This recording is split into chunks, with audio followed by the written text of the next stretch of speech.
Hey, welcome everybody. It's Rick Bassman and Amanda Kelly here for another episode of our Amazing Cancer Warriors. I call it amazing, Amanda. It's such a great experience to be able to do this. Oh, yeah. It's been such a blast so far, and I really can't wait to get into it today. It's just going to be super powerful. I feel like literally like talking about strength here. So let's get into it. Rick, do the honors.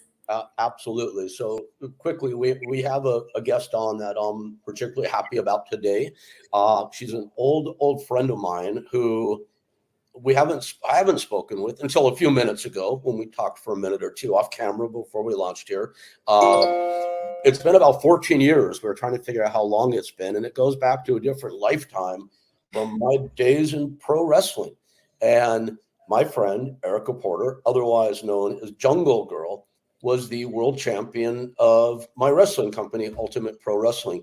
I found out in tripping around the internet recently that Erica not only had her own cancer journey, but in her own inimitable fashion had come through it with such strength that she has formed a nonprofit called Endorphasm, which we'll learn about today, which Amanda does essentially in her own way what we do. We try to help people through the experience. And with that, let's bring on this person who's doing this great work in this space, my old friend, Erica Porter, otherwise known as Jungle Girl. That was an amazing introduction. Thank you. I'm sure I just winged it. Old pro wrestling training coming back to the forefront. That on the spot promo stuff, which you're a master of.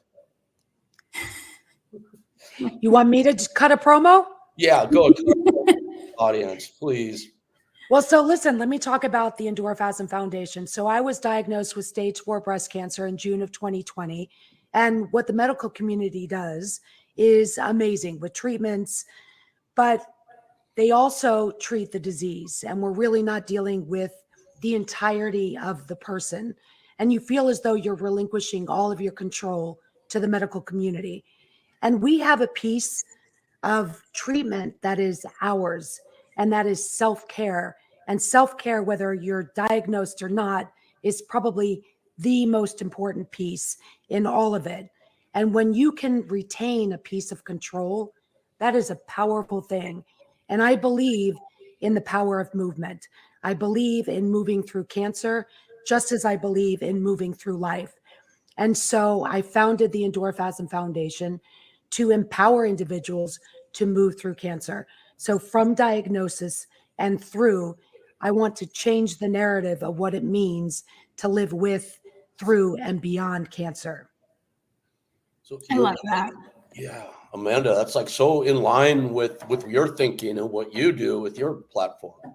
Yeah. I mean, the way you put that so eloquently as well, so concisely, moving through it on a literal and figurative level, it's so beautiful. So literally moving your body helps to move the toxins, helps to move the energy, and also that continual forward momentum, energetically focusing on the future. That's what I did. I focused on the vision of me being healthy and cured the entire time I was going through treatment.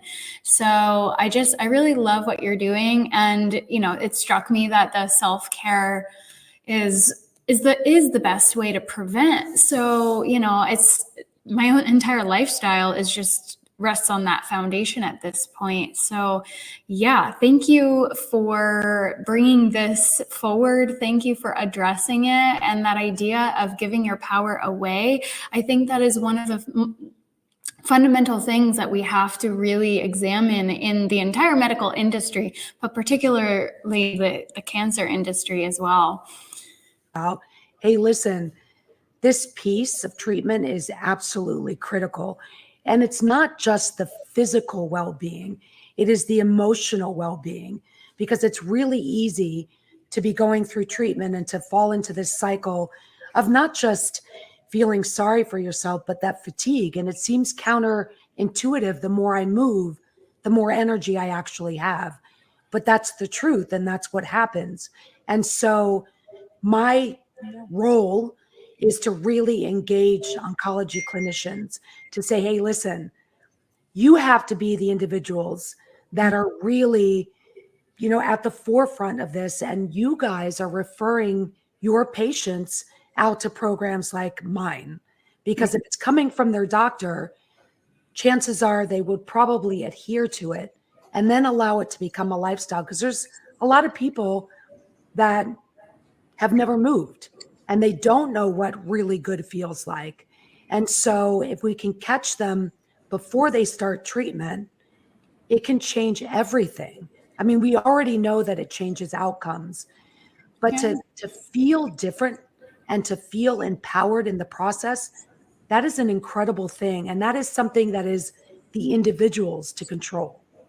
Yeah, it's bringing that locus of control back within.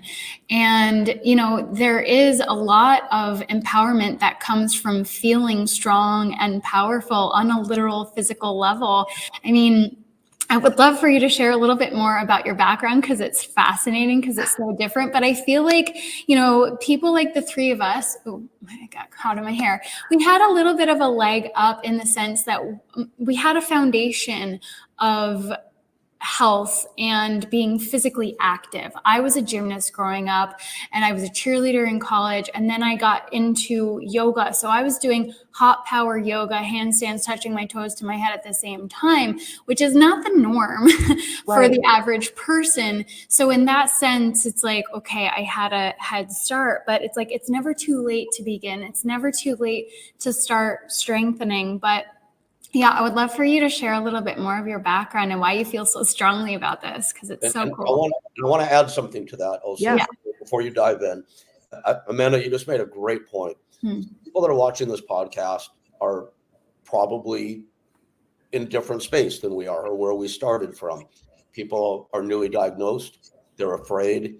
They're looking at this now, and they're seeing Erica, in your tank top, looking all jacked up. Amanda is like so vibrant. But they're like, they don't have this, and they're scared. So let some people, and those are the ones really that we want to help. So they're new to it. They don't have a foundation. So if you could keep that in mind about what happens at the beginning of the journey when you're not already strong and empowered and moving. So please. Well, I'll take you back to basically when I founded and coined the phrase endorphasm. So I'd worked as a personal trainer from the time that I was 17 years old. I just turned 49. So it's been a lifetime of working with people. But when I was about 24 years old, right before I had gotten into wrestling, I went and I took a group fitness class, and it was the first group fitness class I'd ever taken. And I went home and I was telling my now husband, who was my boyfriend then, I said, you will never believe, like, I don't know what I felt, but what I felt was this powerful, like amazing. It was, and I just kept like spewing out these words about what I realized that my body was capable of doing. I thought I was in shape, but this was like, it took it to a whole nother level. But not only that, it was the first time as a young adult woman, I was 24 years old, where I didn't think about what my body looked like. I didn't think about what I needed to cook. I didn't think about anything other than in that moment, how powerful I felt. And so it was weeks later, and we were driving to Big Bear Mountain to go skiing. And I was like, an endorphasm. So he says to me, what? I said, an endorphasm. That is what I experienced in that class. And that's what I want people to experience every day for the rest of their lives. And I want to feel that. And so we ended up defining it. And it's defined as the moment during movement that you feel all things are possible. So it took away what movement was, what the fitness industry has made it, which is aesthetic. I do this, I look like this. And it changed it to the power of the feeling and the feeling of the power about how movement makes you feel. And so I've worked with thousands of people over the years. And what I've discovered is that when people can connect with how they feel about movement, it changes them. So not only does it change how they feel about themselves aesthetically, it changes their entire mindset. So sometimes that's, hey, do you like to dance? Do you like music? Maybe dancing is something that you like to do. Hey, do you like the outdoors? Maybe just walking is something that you enjoy to do. Yoga, biking, swimming, whatever it is, it's being able to connect with something that makes you feel something and makes you want to continue to do it. So when people start out and they feel like, oh, well, I don't look like you, or I haven't been moving my entire life, say we move every single day. When you get out of a chair, that's a squat. When you get out and you get up and down, you're squatting and you don't even know it. All of the movements that you do every day, whatever is functional for that, find something that you enjoy and makes you feel something. And so that's the power in it, is that movement is accessible for everyone. It's different for everyone. And when you can connect to a feeling, it starts to change your entire life. And for me, that was a big deal, especially working in the wrestling industry, where I thought maybe I needed to look a certain way or to be a certain way. When I could go back and continue to connect to the feeling of movement and how powerful I actually am and was, that changed things for me and continues to change things for me every single day. That's beautiful. The power of the feeling of the power, if I'm paraphrasing that correctly, Yeah. that gave me chills when you said that. And it's so true. I mean, to get into a little nerd science here, that's quantum in action. It is. That's the quantum reality we live in. It's all about the feeling. So It's vibration. yeah. Right? It is that vibration. And and I think the fitness industry has really done people a disservice because they feel as though fitness is one thing. Like they put it in this box and they've categorized it between the dieting industry and the fitness industry. They've categorized it in this way where it's not for everybody almost, right? Or I need to look this way. And I'm like, listen, we all come in different shapes and sizes and colors. And movement is just the human body was designed to move. And when we stop moving, we die. I mean, that is the reality of life. When we're not moving, that is when we decline. And that's when, bad things happen. Yeah. So where can somebody who is new to their cancer journey that hasn't started yet, let's say they're listening to you right now, and they're completely sedentary. They don't walk, they don't ride a bike, they don't do yoga, they don't lift weights, whatever else we could add to that list. And they're like, I'm sick. Let's say we were talking a bit offline before we came on about how people get stuck, how any of us could get stuck in themselves before we find a way to move, literally or figuratively. Where does somebody start if they're not in this dynamic space today or in any space of movement? What would you recommend for that? Walking. I mean, listen, I invite anybody to go to endorphasmfoundation.org. All of my contact information is on there. They are more than welcome to reach out to me. We are branching and we are actually expanding our services. We are connected with the CETI certified cancer exercise specialists all across the country. The foundation does a lot to supplement working with these trainers and getting involved in different programs. We will help to place people or to find an individual that's somewhere located near them where they can provide services and feel very comfortable working with an individual that is capable and trained to work with all of the cancer variables. And whether it's the treatments, surgeries, whatever it might be, they are equipped to really be able to work with those individuals. And so, listen, I make myself incredibly accessible. People call me, text me from all over the country. I make the time every day to speak with different warriors that are just starting their journey, that are in the midst of their journey, that are through their journey, but they're not feeling great. So I really, really invite people to reach out to me. That is so incredibly valuable and generous, and that's great. And I want to make sure everybody heard clearly where to find you. And I've looked at your site and your program extensively, and I see that you have a sizable team that works with you as well. So you have resources that you're offering Yes. at Endorphasm, and we'll put a screen crawl on this later. But ENDORPHASM.org. So it's endorphasmfoundation.org. All right. So the way I spelled it, plus foundation, Yes. foundation.org, endorphasmfoundation.org. All right. That is great. Thank you for that. That is such Welcome. a huge offer to people that don't have direction yet. They need a place to start. So thank you.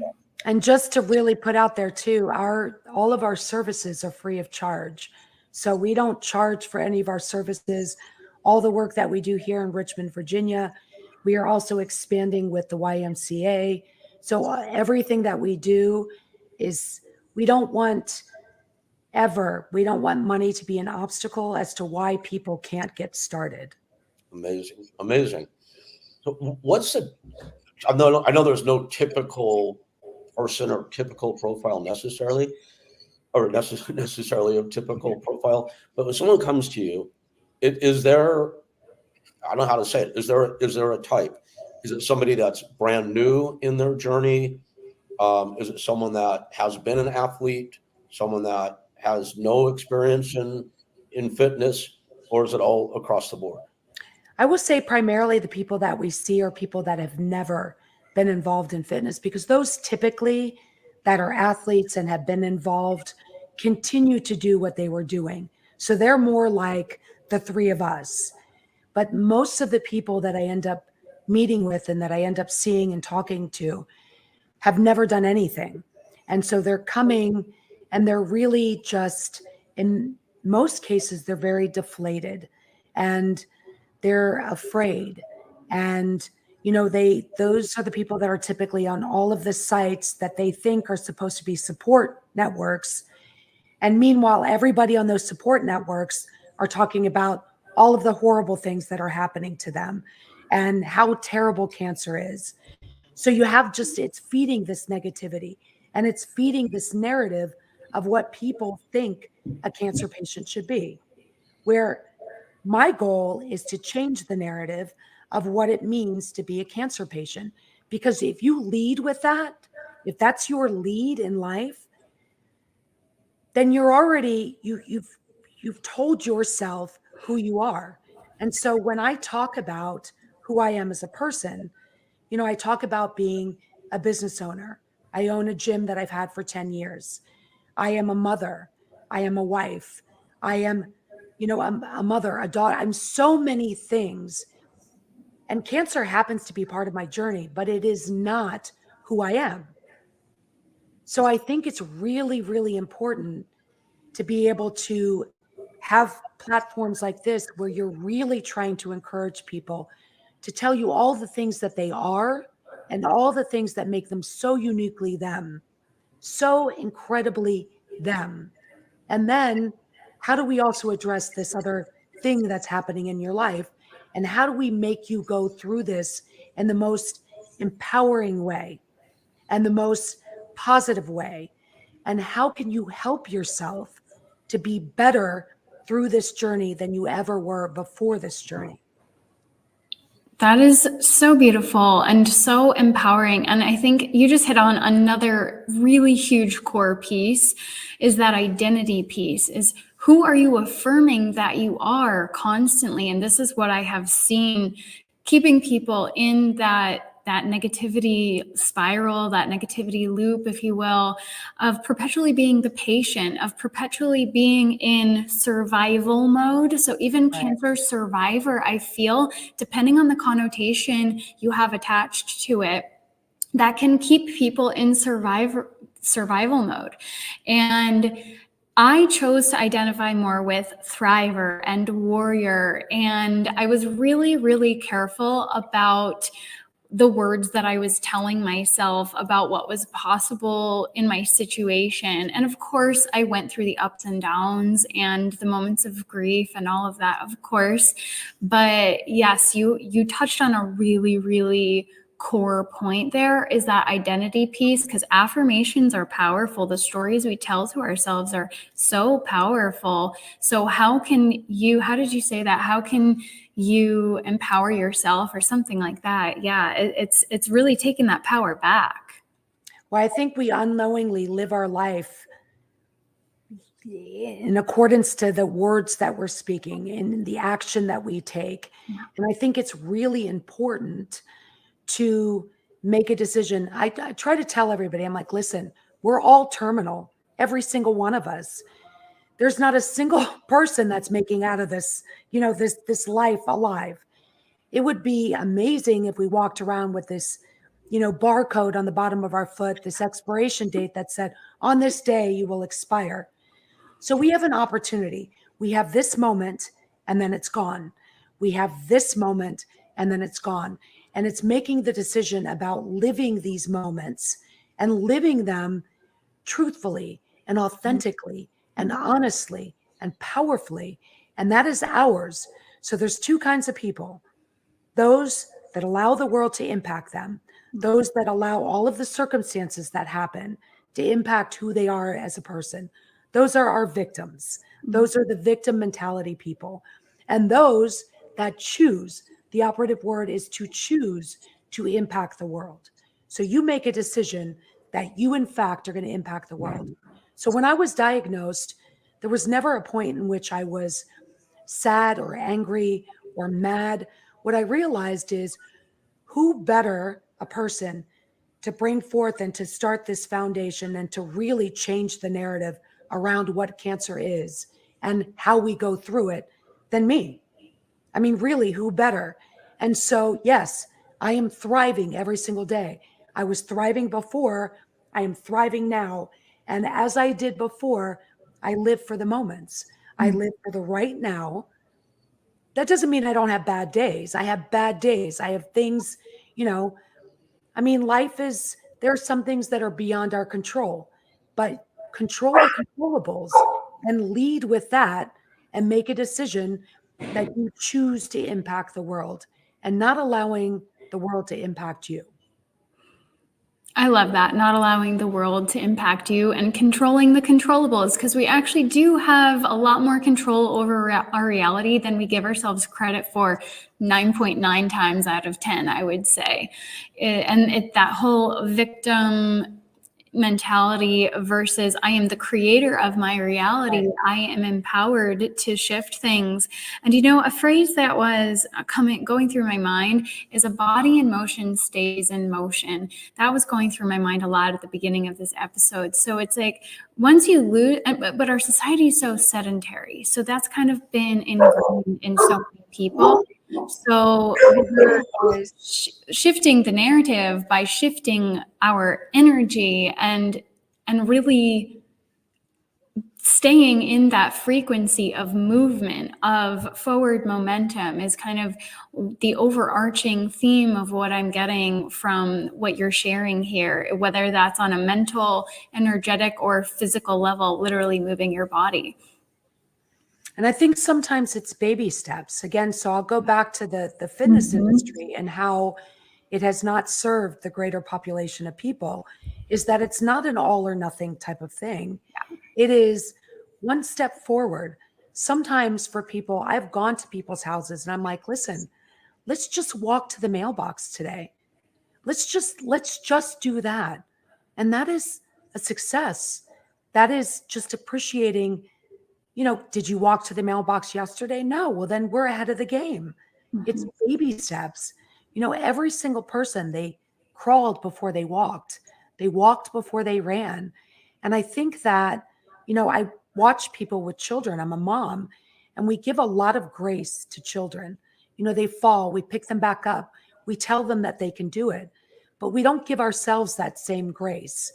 When we fail at something, we think that somehow we're less than and we're not worthy, and we beat ourselves up. And I'm like, if you were to give yourself that same grace as you were to give a child, that is amazing. And you will find that life is a lot easier if you allow yourself that grace and to say, listen, sometimes I'm going to take 2 steps forward and another day I might take a step back. But guess what? You're still a step ahead than when you started. So even if you take 2 steps and 1 step back periodically, you're still ahead of the game. And so realizing that nothing just, we don't become who we are overnight. We don't make change overnight. And sometimes it's a process, and sometimes it's a little bit of patience and realizing that 1 step is all you need to take sometimes. And then maybe tomorrow it's 2 steps. But I think when we have this all or nothing approach to life, it becomes overwhelming for people, and they would rather not try than just to take 1 step. That could be a setup for failure for sure. It is. Like, you guys, this is not necessarily apropos of the cancer journey, but something I want to point out as I'm listening to the two of you. There's a bunch of takeaways I'm getting. One is, by the way, you guys have me totally fired up. As soon as we finish our episode, I'm going into my home gym. So thank you for that, both of you. Secondly, you talk about choice in every aspect of our life. In my world, I run across a lot of people, and so I keep going back to the same thing because you guys are so powerful and positive and proactive, and I love that. I keep running across people that are just stuck and cannot get started. And I do what I can to, and what I have in my bailiwick to help them with little things like this. Admittedly, I was getting way too caught up in the news of the world. Now, whatever, politics, international war, whatever it is, and I could tell that it was affecting me. Now, it was my choice to seek that material out every day. In the meantime, I keep driving past these billboards in my neighborhood, and they're popping up everywhere for something called Pass It On. And it's like William Shatner's on one saying, reach for the stars, like a play on Captain Kirk and Star Trek. And then there's Maya Angelou, even though she's passed, is on another. And I keep looking at these, and I logged onto it last week, passiton.com. And it's like the good news website. It's positive stuff and affirmative stuff. And I found myself going to that more every day. And then that led me to other sites like that. And then it's like, wow, I haven't logged on to Fox or CNN in a month. Great. Right. Now, maybe I'm a little ignorant about what's happening in the world right now, but I'll take it over where that was leading me. The point is that one little step for that first log on one day brought to more time on it the next day into other things like that. And so I want to just point out for people that don't think they have any resources to get off their chair and get started, there's always something you can do, always something you can find. And then one day you'll look like Amanda in Jungle Girl said. Well, hopefully they'll feel like us. I'm sorry, you're right. Feel like Amanda, and yes, it's more the feeling than anything. 100%. Yeah, Rick, you were just Rick. Getting old is a bitch. I mean, it's Who are you talking about, Erica? I don't know what you're referring to right now. It's hard, especially when you look back at like footage of, I just retired from wrestling in 2019. But it's hard to go back and look at things and to say, oh my goodness, I look completely different. My body was different. But when you can connect more to the feeling, then getting old is not so terrible because you realize, I'm like, look, I just ran a half marathon 2 Saturdays ago through the trails in San Luis Obispo, and I killed it. So for me, the fact that I can still do that, and I probably will continue to do that until the day I die, it's really what it's all about, because our bodies are going to change, right? How we look in a tight little black dress is going to be, not you, unless you want to. I didn't want that visual. Unless you want to, is going to be different. And so I think when we get hung up with that and we get hung up on only how we look, it's really a hard place. It's hard to get old, especially in this society, when the images that we're presented with are young and they're beautiful and they're gorgeous bodies, and to realize that that's not really, I mean, look at Maya Angelou, right? This wildly successful woman, beautiful woman, slightly overweight, right? And so when we are faced with our death and we're there and we look back, there's not a single person that's going to be like, I wish I hadn't eaten the cookie, or I wished I'd weighed 25 pounds lighter. I wished I looked better in that dress. They're going to say, I wish I'd had more time with my family, with my loved ones, to do all the things that I love to do. So if we can change, that's part of the narrative of making, deciding who are we really? Because when I think about, I've written my obituary, and never in there is there anything about, like, if somebody went and was like, man, she had some guns on her, or she looked great, or I have not done my job as a human. Yes, I look great. I work my ass off for it, but that's not why I do it. And so when that day comes, I want people to remember how I made them feel, the things that I contributed, what I did on a daily basis, and how I changed. Even if it's just a small little group of people, I made their life better. That is what I want as my legacy ultimately, is to know that I did in fact leave the world a better place. Yeah, it's so beautiful. I mean, what you're saying there is really coming back to the feeling and spreading love and joy and impacting people. And how do you do that? Is you feel the love yourself, you feel the joy yourself. So, it just it all comes full circle together. When we start to take care of our physical vessel, everything in our life begins to improve. What Rick was talking about also was this kind of downward spiral that the news cycle can bring us into versus an upward spiral of positivity, of expansion, of more love and joy and laughter and play and possibility and opportunity. And, it's that same idea. It all works together. It might seem like, physical fitness and having an impact on the world might not feel related at first, but actually it all ties together because this is the vessel that we experience all of it through. So it is the foundation. That's why it is so important. And when we're in the midst of a crazy diagnosis like cancer, it's all about the physical. It's not all about the physical on the healing sense, but it is about getting into those baseline layers of how are you taking care of your body and how are you moving your body, because down to the cellular level, everything is constantly moving.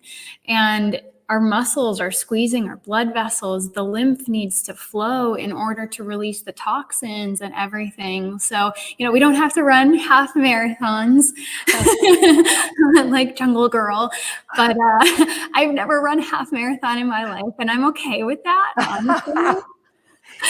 I would have been okay not doing it too. I just want to one more little piece for this little spiel, but I have gone through periods where I felt in a little bit of a funk, like really tired and stuff like that. But I really tried to make an effort every day to do something. And what that looked like, I'll tell you exactly. It was like a 2 to 3 minute workout. That was 25 squats, 25 pulses, and 25 on each side, elbow to knee. And my heart rate was up by the end of that it was short, but it was moving a lot of the different muscles. And then I would walk. I would walk every day. And for some people, it may take a while to get up to those like elbow to knee things, but start somewhere, start small, do something. It doesn't have to be some intense HIIT workout or a 5-kilometer run every day or anything like that. I dance too, just for fun in my room or something like that. It's moving your body. So anything we can do, it helps us to feel more empowered and more elevated. So it's all very important, and it all ties together, and it all helps us to feel like we can make an impact on some level. It's true. It really, really is true. And I think, and that's what you said, the key is just a little something every day. And that little something might turn into something bigger. Yeah. But it's, I always say, I'm like, I think that we're worth it. You're worth it. You are worth taking that step, and recognizing that worth starts to change everything. I mean, I've watched people that have come in first session with them, and their shoulders are down a little bit. You can see how they feel about themselves. And when they walk out, sometimes it's 30 minutes later, sometimes it's 45 or an hour. Their chest is tall, their shoulders are back, their chin is up. There is something transformative about connecting with yourself in that way that really changes people. I mean, even from just in my gym, I have people that, were in one particular career path, and they came in and they started doing the workouts that we do. And what they realized was they were capable of so much more than they had given themselves credit for. So I have people that have changed career paths entirely, and they just felt highly motivated, and they felt confident, and they felt as though they could, in fact, take on whatever it is that they wanted to take on. And so, I've seen it in every kind of microcosm, how movement is transformative. So not just transforming the sick into health, but it's transformed, people to realizing that all things are in fact possible. And Erica, it's pretty great. I love everything about that so much. Someone comes in day one with you, they have the dreaded C word, they have cancer, and years later, months later, whatever it might be, there's a whole new life. And it's like, I look back now, and I would never want to relive my 3 years that I fought this disease. It was not the greatest experience of my lifetime. But I look back now, and in retrospect, there are for many reasons, I'm grateful that I had it. It led me to getting to spend this amazing hour with you two fine people. There's always something greater at the end of what we're experiencing now. And you have this foundation you set up for people that are at the beginning, and you're offering it for free, which I think is incredible. I have to ask, change the direction a little bit, but for a moment, if you wouldn't mind, how are you able to do that? Obviously, yes, go ahead. Yes. So I have about 7 years ago, I had started this. It wasn't a nonprofit at the time. It was just so the gym, we collectively got together and we did what was called Burpees for Boobs. So my husband was working for the fire department at the time, and he had come home one day and he was sitting at the table and he's like, you know what I'd like to do? I said, what would you like to do? He goes, I'd like to turn the lights off. And I said, oh, really? And he goes, and put some heavy metal music on. I was like, huh? And he goes, and do 500 burpees in under an hour. And I was like, are you insane? I said, I'm going to need you to repeat that again. So he had worked like 2 back-to-back shifts, which are 24-hour shifts. And so I recorded him and I put it on social media. And everybody was like, hell yeah, we'll do that. And I'm like, you all are crazier than Carlo is. So I put this out there. And so I said, okay, we're not just going to do this stupid, crazy thing. We're not going to just do 500 burpees in under an hour with the lights off and some heavy metal music playing in the background. We're going to do it for a reason. So we connected with one of the cancer centers here in Richmond, Virginia, VCU Massey Cancer Center. And we said, listen, we would like to raise money for your cancer center. And so they set up a page for us. People donated directly. People would do 1 burpee and their companies would match. They would do $1 for every burpee that they did. So we started raising money for this cancer center doing our 500 burpees in under an hour. So come now, I've been diagnosed in June. We always do the Burpees for Boobs in October. And so when everybody was asking me, what can we do for you? What can we do? I said, I'm going to start a nonprofit. This is what I'm going to do. And the Burpees for Boobs will now be our fundraising event. And so we put it together. In that one day event, we raised about $25,000 in that one day, doing something that most people, even fit people, are like, you're crazy, 500 burpees. And mind you, every single person that set out to do it has done it, the 500 burpees in under an hour. We also recently, since we're expanding, have been asking for grants from other nonprofits and organizations where we actually impact their patients. So some of the cancer centers and different organizations that give to nonprofits, a lot of times things go towards research, but I'm like, this is something that impacts patients right now. So not something 5 years or 10 years. And research is amazing and we need it. And it changes the cancer journey for many people. But it's been really, people have been receptive, organizations have been receptive. And so we're very forthcoming in how we utilize our funds. And I mean, that's really the way that we're able to keep it operational. So what are some of your goals for the foundation going forward? Where are you going to be a year from now and 5 years from now with Endorphasm? So the goal after year one of how we're expanding right now, is to have our services in 17 of the YMCAs in the greater Richmond area. This market happens to be a test market in that services that work, organizations that work in this market, they will then expand nationally. And so the goal then, first, we have 10 markets that we want to hit with 10 of the largest cancer centers in the United States: MD Anderson, Sloan Kettering, Dana-Farber, Hopkins. So just to name a few of them. So those particular markets, we want to expand into those 10 markets. So that would be our 5-year goal. Beyond that, we'd like to be in every state available, no matter where people are, to have those services in place. Each one of those locations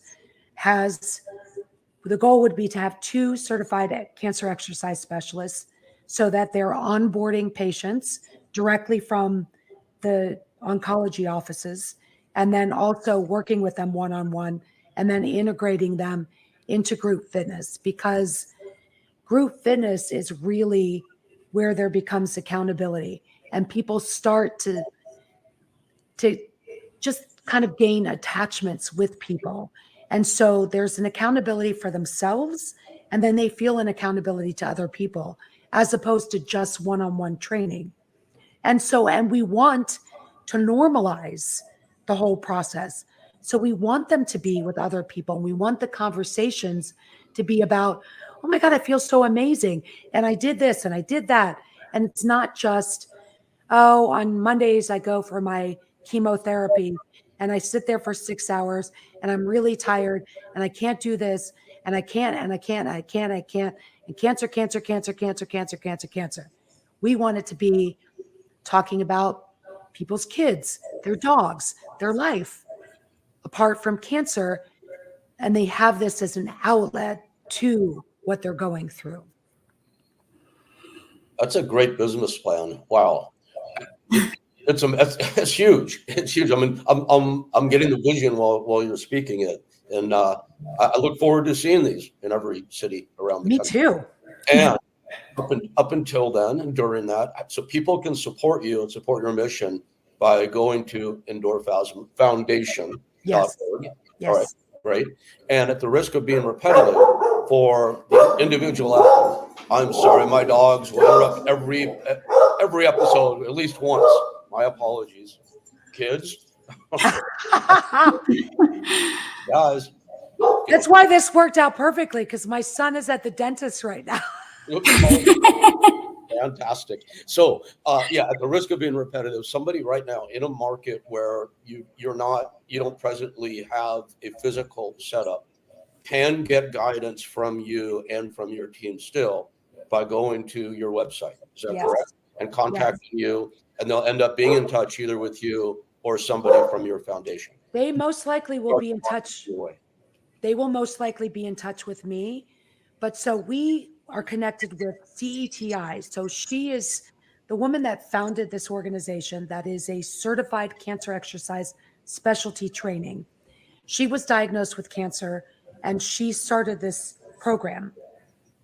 So it's recognized by the American Cancer Society. It's recognized by many organizations, including Sloan Kettering, Hopkins, MD Anderson. So they know who she is. They know the certification. So she has certified people all across the United States. And so what we do is connect with those people. And so connect the individual with those people. And so we make sure that cost is not a barrier in getting services. So we either connect with local services there that will help cover the cost, or the foundation will cover the cost for these individuals to start programs. Wow, what an incredible resource you're offering. That's amazing. It's beautiful, really beautiful, because costs are a barrier for so many patients. Yeah, it's very costly. Even with insurance, there's still so much out of pocket. And if you want to get into the alternative and integrative and the supplements and everything, the self-care stuff, it adds up very quickly. It really does. It does add up quickly. And I've done so much research too when it comes to just a lot of the holistic aspect of what an individual can do. And it's fascinating and it's not surprising in most of the research that I've done over the course of the last 3 years, and the importance of, how we're nourishing our bodies. Yeah. And it doesn't have to be, I try to tell people too, that nutrition, it's not dieting, it's nutrition. What you're putting into your body matters, because it's just like a car. What you're putting into that car is going to determine how well that car runs, how long that car runs, and how efficiently that car runs. And so it's no different. The human body is incredible, and it will adapt to whatever it is that you're doing to it, putting in it. And it's incredible in that way. But when you can understand the difference of what okay feels like, good feels like, and really good feels like, it's life-changing. It is life-altering. And so, in most cases, when you're talking about, there's a lot of different, I think, schools of thought as far as what a cancer individual should be consuming. But most of my findings have found that a plant-based diet is incredible. And a plant-based diet doesn't have to be expensive, and it doesn't have to be organic, and it doesn't have to be, and I tell people, I'm like, listen, buying a pound of beans is a lot cheaper than buying a pound of meat, like truly, and it goes a long way. And so if you're looking for something, if cost is something that you're thinking about, really having a plant-based diet that's, including legumes, and it's doesn't have to be expensive. You just, need to just educate yourself. Knowledge is power. And I want to address people out there that are not as advanced as the two of you, and as you two might think I am. But Amanda knows this about me. I'm always like fighting and scratching and clawing to get better. And you mentioned 2 steps forward, 1 step back. Thankfully, my life now has that net positive steps. But for so long, I was 2 forward, 5 back, and then it got a little better over time. But I still slip and slide a lot. And I wasn't feeling good or great even a couple of months ago. And I radically changed my diet. And I didn't go on a diet. I changed my diet to live a better life of nutrition. And because that's an important distinction, as you said, nutrition and diet. And I gave myself every reason not to do it. It's going to be hard. It's going to be expensive. And I'm finally like, come on, Rick, already enough of the excuses. Just freaking do it. It's not that hard. You can go search plant-based diet on Google or what to go shopping for in the grocery store to eat a plant-based diet. You get a list. So I'm always a believer in giving people like easy to follow steps. And guys, I flipped the switch on that 100% not long ago. And this is why at 1 in the afternoon, I'm like fired up to go work out for half an hour now. Everything changes. So people out there, get up and do something. If after all this, you still don't know exactly what to do next, then call Jungle Girl. She'll set you. Yeah. I'll tell you a really great. So I'm not a big social media person just because I'm a very live in the moment type of person. And so I don't like getting caught up in social media. I don't care how many followers I have. I don't care how many likes I have. Just not the kind of person that I am. I like authentic, just authentic interactions. Like if you like the content that I put out there, great. If you don't, doesn't really bother me. But there is one of the very few social media people that I follow. It's called Vegan Challenge Club. And so it's all these super simple recipes on vegan eating. And it's, they always have like every day I'm like, oh my God, I'm going to make that. I'm going to make that. I'm going to make that. So it's really, it's cool. Sometimes, you can find some really good content, but I really like theirs, veganchallenge.com or Vegan Challenge Group or something like that it's called. Yeah, I'll just add last night, I just had the most delicious creamy mushroom vegan soup. It was absurdly delicious. It was like, how is this not the regular creamy mushroom? And it was made with cashews. Yes. Yeah, it was fabulous, like delicious. I was like, give me more. I make nacho cheese with cashews. Oh my God. Yes. All of it. Oh my gosh, you can make the best cheesy type sauces. I love it. Yeah, you can get so creative with the vegan dishes. And I went raw vegan for a while leading up to treatment. And I'll also just add, changing your diet. People have so much attachment to it. Being strict or whatever, it doesn't have to last forever, but your body really wants a reset when you're in a healing crisis. And to get back to that car analogy, I love that one. I have used it in the past. It's like people treat their cars better than they treat themselves as far as the fuel that they're feeding themselves. It's like, are you gonna put sewage in your gas tank for it to run? And that's kind of the equivalent of what junk and processed food is in our country. And we have to realize that the nutrients are the building blocks for our cells, and things will begin to break down if we don't have enough nutrients in our diet. So nutrient density. So, one way to do it is to think about what can you add before you think about what you can take away. And that's also going to fuel muscle building, muscle creation as you move your body. So there's plenty of ways to get protein as a vegan as well. You have to be a little mindful about the variety, but it's not that hard. People have done the work already out there. Like this. I'll show you guys something. Here's why I was bouncing around and being rude. Okay. Which I couldn't find. Can you see that? So that's what I made for dinner last night. There's a lot of green for people listening on audio. Sorry. Oh yeah. Well, I'm going to describe it. I am first qualifier. I am not a chef. I'm not even like a line cook. That looks pretty good. Yeah. Oh my God. All right. So first of all, here's what it is. For the audio portion, it is, and everything was organic, which is not necessary, as you said, but tofu, green beans, broccoli, mushrooms, brown rice. That was the foundation. Yum. What I put on it was I put on the liquid aminos, so you don't need soy sauce. Yes. Right? Mm-hmm. Pepper. The coconut aminos?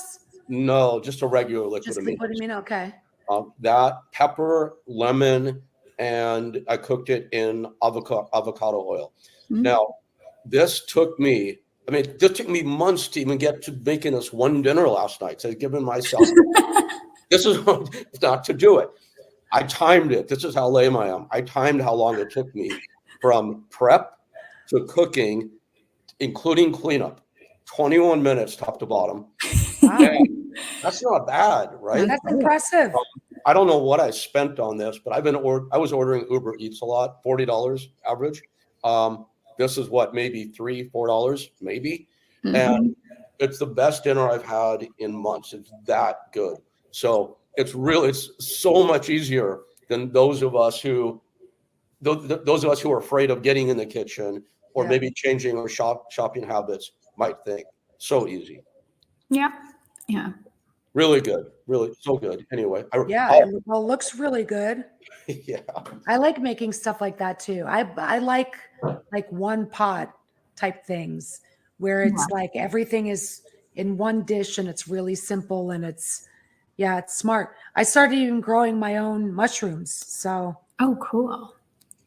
So I bought a mushroom kit and it's pretty amazing.